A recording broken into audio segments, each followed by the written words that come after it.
Hello guys, नमस्ते, प्रणाम। मैं नीलू मौर्य अपने यूट्यूब चैनल पे सभी का स्वागत करती हूँ। और मैं जानू एक सुंदर सा प्यारा सा जो सुहाग गीत गाने आप लोग जरूर अपना आशीर्वाद प्यार दुलार देना। और जो भैया बहनी फेसबुक से देख रहे हैं तो प्लीज़ पेज को फॉलो करें और ज़्यादा से ज़्यादा वीडियो को शेयर करें आप लोग। राधे राधे, जय माता दी। गलियाँ की गलियाँ हो घूमे कुजड़निया, गलियाँ की गलियाँ हो घूमे कुजड़निया, या हो लाल केली है जोगवा की डलिया, आहो लाल केली है जोगवा की डलिया। गलियाँ की गलियाँ हो घूमे कुजड़निया, ओ लाल केली है जोगवा की डलिया, या हो लाल केली है जोगवा की डलिया। घर में से निकलनी मामी सोहागिन, घर में से निकलनी मामी सोहागिन, या हो लाल हम लेबै जोगवा की डलिया, या हो लाल हम लेबै जोगवा की डलिया।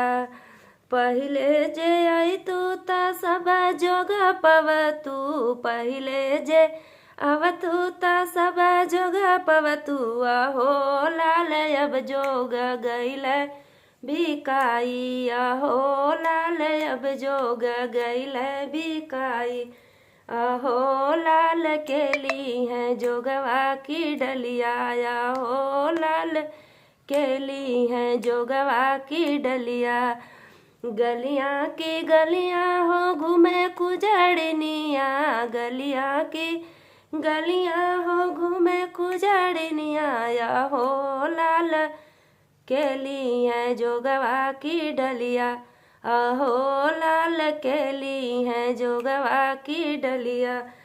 घर में से निकले नी चाची सोहागिन, घर में से निकले नी चाची सोहागिन, आहो लाल हम लेबै जोगवा की डलिया, आहो लाल हम लेबै जोगवा की डलिया।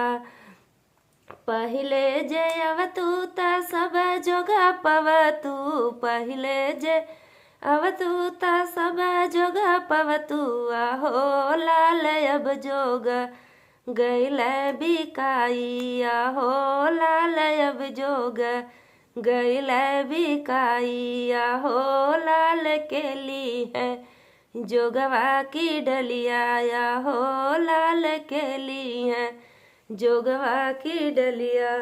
गलियाँ की गलियाँ हो घूमे कुजड़निया, गलियाँ की गलियाँ हो घूमे कुजड़निया, या हो लाल केली है जोगवा की डलिया, या हो लाल केली है जोगवा की डलिया।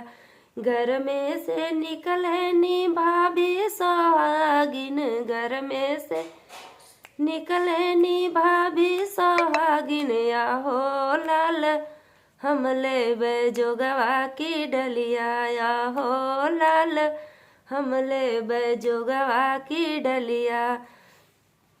पहिले जे अवतू ता सब जोग पवतू, पहिले जे अवतू ता सब जोग पवतू, आहो लाल अब जोग गईल बिकाई, आहो लाल अब जोग गईल बिचाई। आहो लाल केली है जोगवा की डलिया, आहो लाल केली है जोगवा की डलिया। गलियाँ की गलियाँ हो घूमे कुजड़निया, गलियाँ की गलियाँ हो घूमे कुजड़निया, या हो लाल केली है जोगवा की डलिया, या हो लाल केली है जोगवा की डलिया। घर में से निकले नी दीदी सोहागिन, घर में से निकले नी दीदी सोहागिन, या हो लाल हम लेबै जोगवा की डलिया, या हो लाल हम लेबै जोगवा की डलिया। पहिले जे अवतू ता सब जोग पवतू, पहिले जे अवतु त सब जोग पवतु आहो लाल अब जोग गैल बिकाई आहो लाल अब जोग गैल बिचाई आहो लाल के लिए जोगवा की डलिया आहो लाल के ली है जोगवा की डलिया।